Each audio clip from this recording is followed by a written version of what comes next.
శ్రీ గణేశ గీత ఒక అద్భుతమైన ఆధ్యాత్మిక ఉపదేశ గ్రంథం ఇది గణేశ పురాణంలో క్రీడాఖండము అని చెప్పబడే భాగంలో 11 అధ్యాయాల్లో 420 శ్లోకాలతో చెప్పినటువంటి గీతా శాస్త్రం ఇది.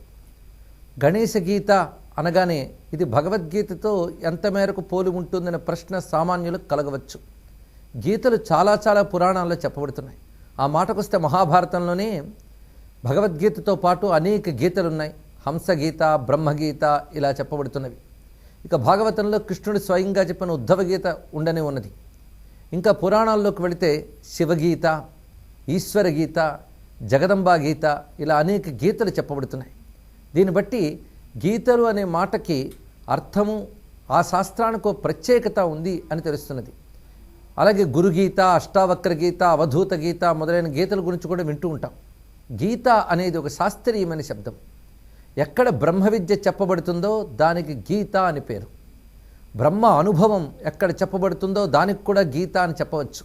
అలా గోపికా గీతలు, భ్రమర గీత, వేణుగీత, యుగళ గీత అని చెప్పబడుతూ భాగవతంలో కొన్ని కనబడుతున్నాయి. ఇలాగ బ్రహ్మానుభవాన్ని చెప్పేవి, బ్రహ్మ విద్యను బోధించేవి ఈ రెండూ కూడా గీతలని చెప్పబడతాయి.